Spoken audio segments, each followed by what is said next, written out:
Okay, Terry. I read the article that was in True Treasure on the web, where you was telling a story about an elderly Indian lady that was on the side of the road, and she was began talking to you about a place where a treasure was, and she got it a little wrong. Anyway, the lady that talked to you was correct about the fact that there was a massacre that took place, and it might seem funny that I know the particulars about this, and she didn't. She either didn't want to tell you the particulars, or she really didn't know, and she just heard the story herself. But and it might be that I got it wrong because it was so long ago. But she definitely told me, you know, that they skin the animals, put gold inside the animals. I definitely remember her telling me that, and maybe she did get it wrong. So what happened then?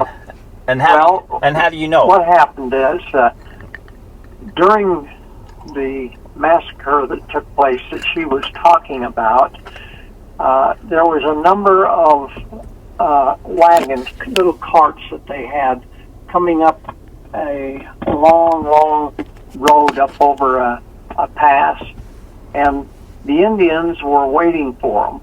There was a rock on the upper part of the pass on it would have been the north, a huge rock that you can still see from the road, and there was an Indian up there waiting for the Spaniards to get in a certain position, and then he stood there and waved for the Indians to attack, which they did. Well, they were carrying a large amount of gold bars in metal containers. Each one of those metal containers carried 4 gold bars, about 27 pounds apiece. So there was just a little over 100 pounds. Now, I was told it was 100 pounds, so I don't think they knew exactly. But she mentioned to you that they had killed 2 burros, and that they skinned them, and then they took the gold and put in the burro skins and put them in the lake. I don't know if she told me. I don't remember if she told me how many burros. She just said the burros that I can remember, but so I don't remember her saying really 2. But she did say burros. More than one. Yeah. Burros is more than one. Yep. But anyway, that didn't happen. What happened is after the massacre took place, the Indians killed a 3-day-old calf, and they skinned that calf, and then they took all of the personal belongings that was on the Spaniards, their rings, their necklaces, their crosses, their rosaries, and all of them, you know, it was heavy laden in gold, all this stuff. And there was some gold crucifixes, just a great number of things that even the Spaniards had in their pockets. You know, coins. They had gold doubloons that they had stamped. They had pieces of 8, but mostly it was gold. Well, they killed this 3-day-old calf, skinned it, and then they put all these personal belongings in that calf skin of the 3-day-old calf. Then they cut 2 long strips about 20 inches long and about 1 inch wide, and they wrapped it around the top of the skin that was holding the jewels and all of that stuff as they put in there. Now, I was asked, do you know what that is? And I said, no, I don't. This is an Indian that's telling me the story. And I said, no, I don't know what that is. He says, that is rawhide. It's rawhide now, he says. And they didn't throw that in the lake. They took it on the east side of the pass, up an old Indian trail, to where there was a cabin and a corral. This was an old Spanish cabin and a corral. Anyway, they took that calf skin and buried it just on the outside part of the corral at the base of a pine tree. And they buried it there. Huh. Now, the gold was in carts. It was pulling them in cart with burros and pulling them up these grades, you know, and they had some oxen that was in that category also that was pulling them up. Well, they took all of the containers off of the carts and they carried them over to the lake and they threw the gold in the lake. And the container, you know, the containers, they didn't open them up, they just threw the containers in. And there was 15 of them, I was told. He said there's 15 containers.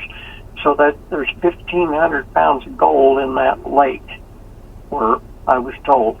Now, I was trying to think of another story we was going to tie into that. So tell me what. The containers were wooden boxes, metal boxes? No, metal boxes. There was metal boxes with a lid, and inside of those boxes was 4 gold bars, and they was 4 inches wide by 8 inches long. That's what I was told. And that lake was what the Indians called Tadpole Lake or Pollywog Lake, or yeah, she told you correct on that. I think I said lake, in the video, I think I said pond, but it was lake. She told me, not pond. Yeah. Well, anyway, she was correct on that. That lake that they threw the gold in was called Pollywog Lake. That's what it was called by the Indians.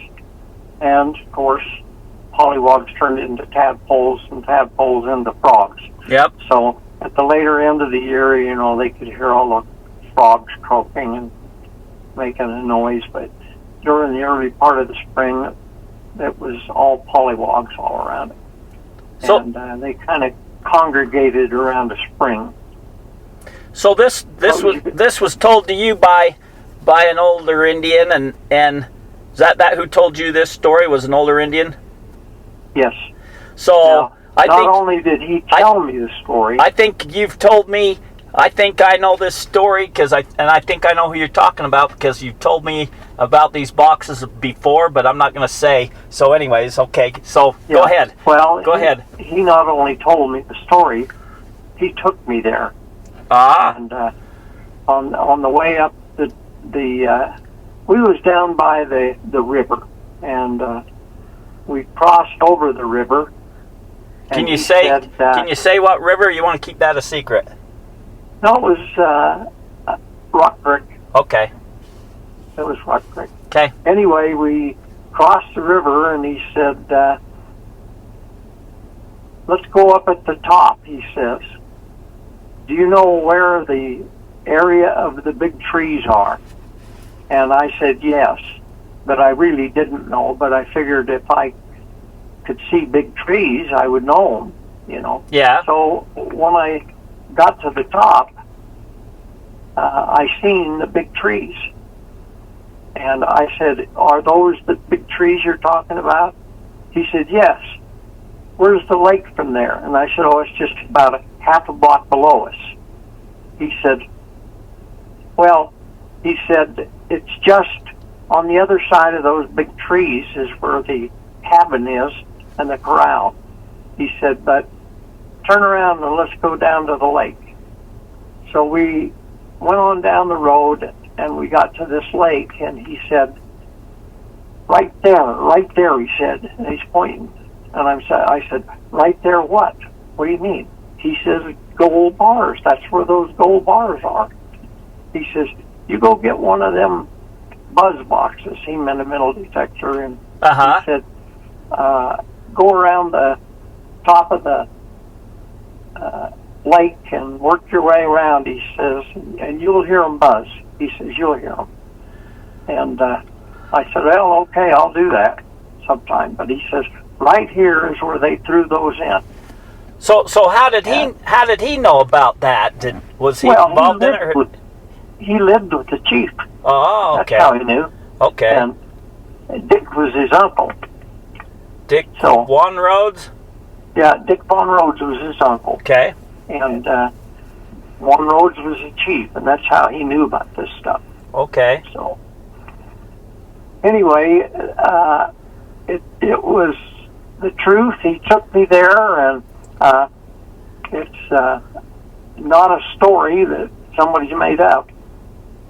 Actual fact. Did you asked me about something else? What was that? I forgot. Oh, I forget too. Did he ask you? Did he say anything about the cave or the mine or the cave that they put the gold bars in and sloughed the front off in? You mean where they got the gold? No. You know, the lady told me two stories. One about throwing the gold in Tadpole Lake, and then the other one was that they put some gold.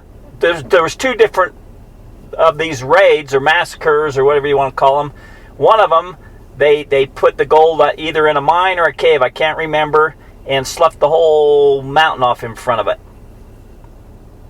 Oh, where they got up and kicked the dirt down over the face? I don't know. She just said that they put the gold in a, and I can't remember if she said mine or cave. They put it in there, and then they sloughed the whole side of the mountain off in front of it. That's all she told me. Yeah, they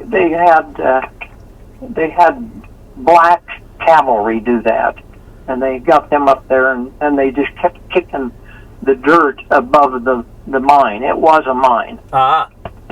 And they put the gold back. The Spaniards had got in there and got it, and the Indians found out about it and run them down, and then that was that. And they caught them and took it and put it back, and so that was true. So that was that their mine before by the Indians or the Spaniards from way before, or was that something more ancient there?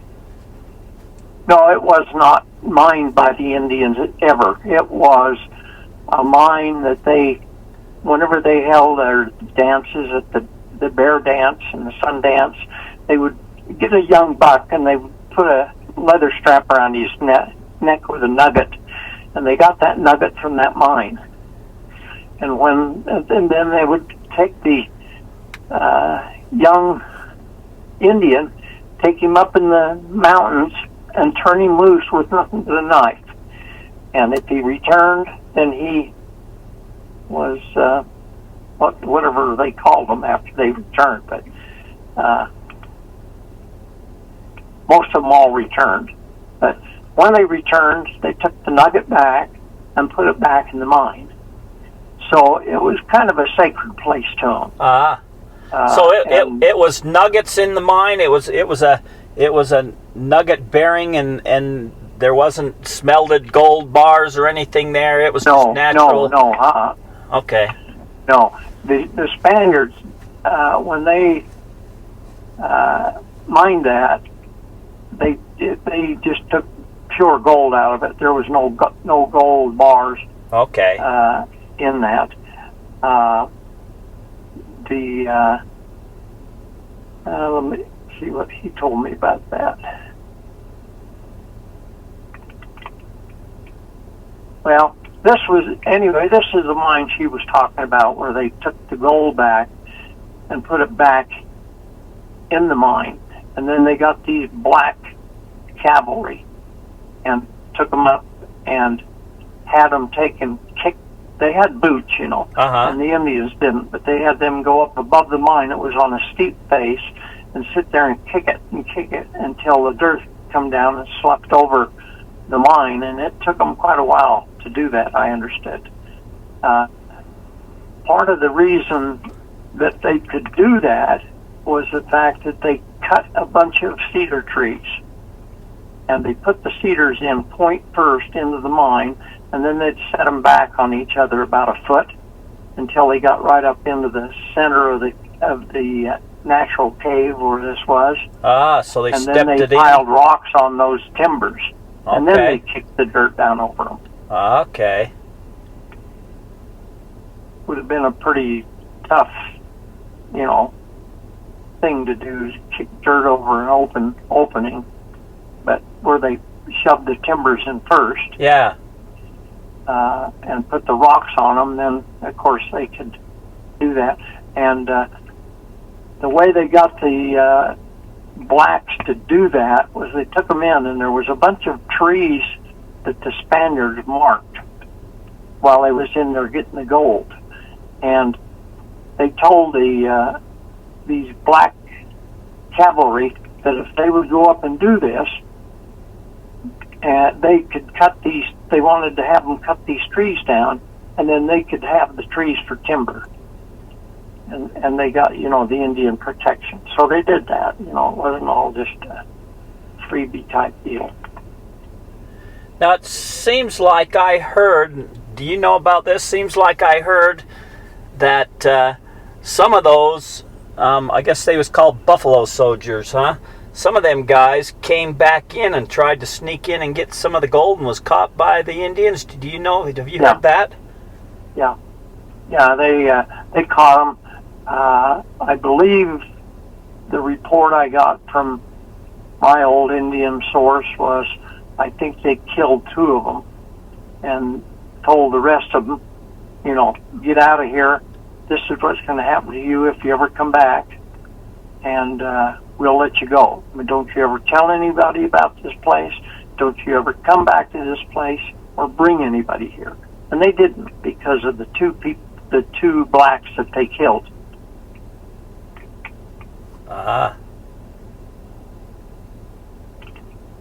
Anyway, those were both valid stories. Man, I appreciate you shedding light onto it, because this was something that happened in the early '80s, way before I'd met you. Yeah. Them stories had always been in my mind, and when I was up there riding my 4-wheeler up there, and that lady says they was up there looking for tadpoles, I remembered that story. That's why. Another thing. What? I remember another thing. You told me that she told you that she had been panning gold. Yes. And in her truck was a trommel. Yep. That she had purchased. She said she paid $5,000 for it. About that, she bought brand new. She bought brand new that 4-wheel drive truck and that trommel, and I think she told me the trommel cost around $5,000. When I first seen it in the back of the truck, I thought it was like one of them big salamander heaters or something like that. Yeah. I was wondering what it was doing like in there, and so that's when I went up and looked at it, because it was brand new and it was bigger than a salamander heater, and that's when I looked in it. And seen it wasn't, and then I went over and found her and talked to her, and you had a little bottle in the end of it, and she's telling me she'd feed the gold into it, and the gold would drop out into that little bottle. Yeah, yeah, that's the truth. I own one of those trommels myself, 4-foot trommel. It's down in California on a mine, and that was $4,000. So, the $5,000 she told you isn't out of range. Okay. So, anyway, she was telling you that she panned gold on the White Rocks River. Yes. Correct? Yep. Yeah, and there was a lady named Sonia, a woman named Sonia, and her father told me about the place that they pan gold on the White Rocks, and it's still there today. There's, it's not on any Indian land. It's there for anybody to go up and get if they know where to find it. Can you give a clue to it, or are you keeping that a secret? No, I'm not ever going to go up. I'm too old now. I'm 81 years old, and I've spot many times. If somebody was interested in going up, I'd tell them where it was, and they could go up and find it. There's a clue on how to find it, and it has to do with quaking asp trees. Okay. So if anybody is interested in going up and trying to find it, have them give me a call. Okay. And I'll be glad to tell them. All right. Hey, also, she told me that there was a cave or a mine or something there not far from where I met her there on the White Rocks River, and that they'd found an old Spanish guy in armor there, and he had a rifle, and maybe she might have said the rifle was a blunderbuss. It seems like that's what she said, but I can't really remember. Do you know anything about that? Well, yeah, there's stories about an Indian that was placed in the mine that we was talking about that was caved in on, and the dirt kicked over the front. Yeah. There was a Spaniard that was placed inside of the mine, leaning up against the wall, and there was a rifle there with him, one of the Spanish rifles. That's the place she was talking about. That's why she knew about it, because it's that same place. That's what I can tell you about June, I appreciate that. Like I say, it's the truth. I got no reason to fib or tell stories like somebody else I know. These places were actual places told to me by Indians that were my age now. I was a young man when they was telling me that. I was 25 years old or so, and the Indians I was talking to, old Carnes LaRose and Wobbin, and just a bunch of them, like to say Sonia's father, and he lived right there in White Rocks, and that's where she lives now. And she would probably be close to my age if she was still alive. But her dad died a long time ago. Oh, yeah. Heck of a nice guy. Oh, I know of another place, too, that he knew about, and Sonia told me this, that she says, my dad, when I was younger, or about 12 years old, used to load me and my brother in a buckboard because he was watching us.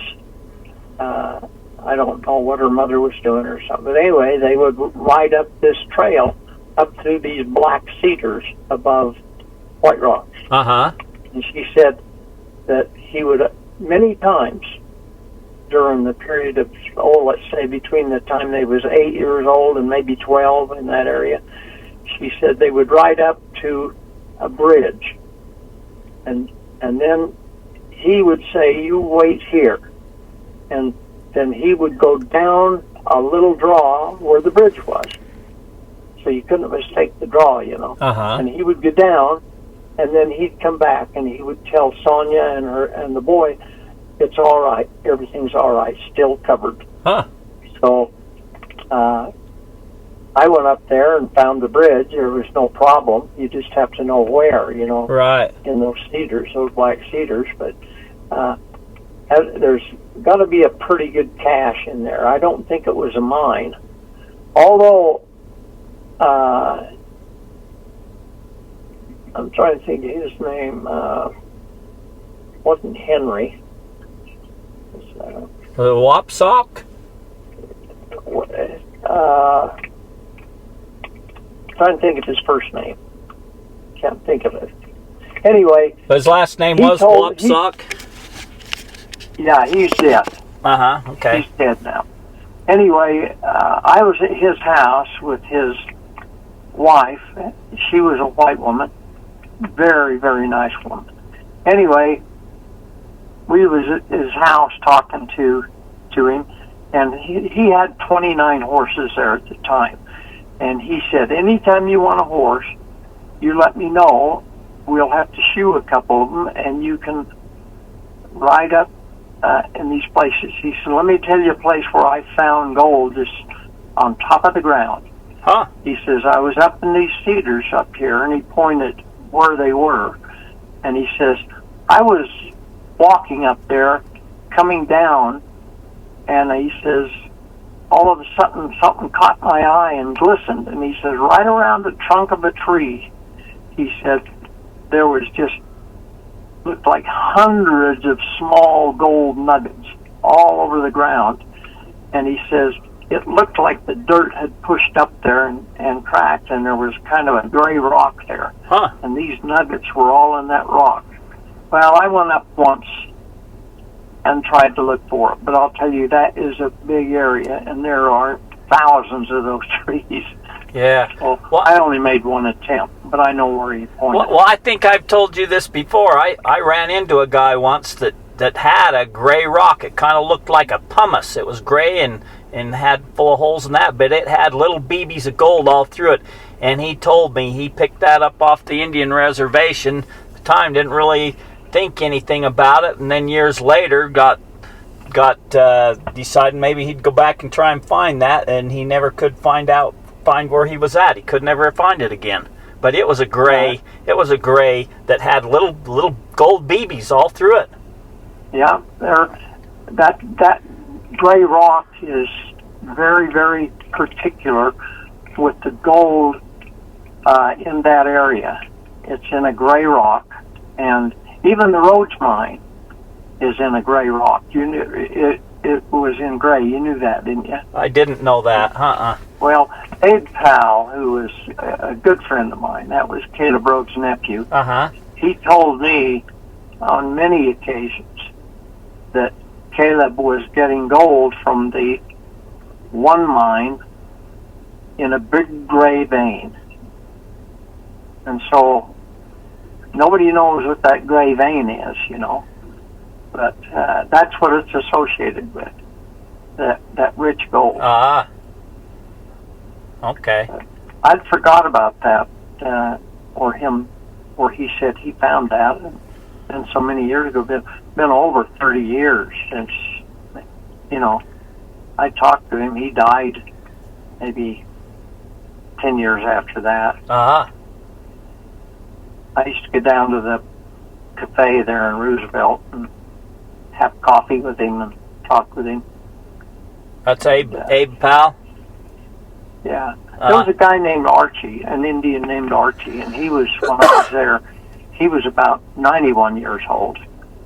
And he heard me talking with a couple of Indians that were my friends in there, and when I got up to leave, he motioned me over to the bar, and he says, how would you like to go with her on a ride with me? And I said, well, where do you want to go? And he said, my name is Archie Surlop. He says, I think I know where some gold is. And he says, you evidently know what it looks like, and if you'll go with me, he says, we'll ride up the road. He says, but I'm going to drive. And he says, you're going to have a lot of cars honking at me because I only drive about 20 miles an hour. And he says, they're all mad at me, but I ain't going to drive any faster. And he says, we'll go up there, and he says, it's not far off the road. And he says, we'll go up if you want to. And I said, well, I sure can't do it today, Archie. I've got my day all planned, and even tomorrow. I says, it'll have to be the next time I come up. And he started talking to me about a bridge and a tree, a dead tree on a bridge. And in the trunk of that tree was a map. And he says, that map, I've seen it and put it back. He says, but it says gold in the red ledges. And so that's another thing. I never did go and see whether or not that map was there. But anyway, it was old Archie Surlop that told me. He was an old Indian. Like I said, he was 91 years old when I knew him. So You know, you was telling me one other thing back at the lake. Back at the lake, if I remember right, you was telling me that there was a topped tree that you seen when you was there. Yeah, there was a pine tree. Right, there was a pine tree there that had been topped, and I told you, "What do you know about a topped tree, Terry?" And he said, "Well, yeah, I heard Caleb Rhoades topped them." And I said, "That's right." I said, "That tree's topped, and I don't know if there's a mine close by there or what it is." Or if he knew about the bars in the lake, huh? No, I don't think so. Caleb Okay. Rhoades never bothered with that stuff. He may have known about it or something. But anyway, that's about it. If I think of anything else, I'll give you a call. June, man, I appreciate you getting with me and filling out the rest of the story for me. And all right. Hey, I'll talk to you later then. All right, June, I appreciate it. Thanks.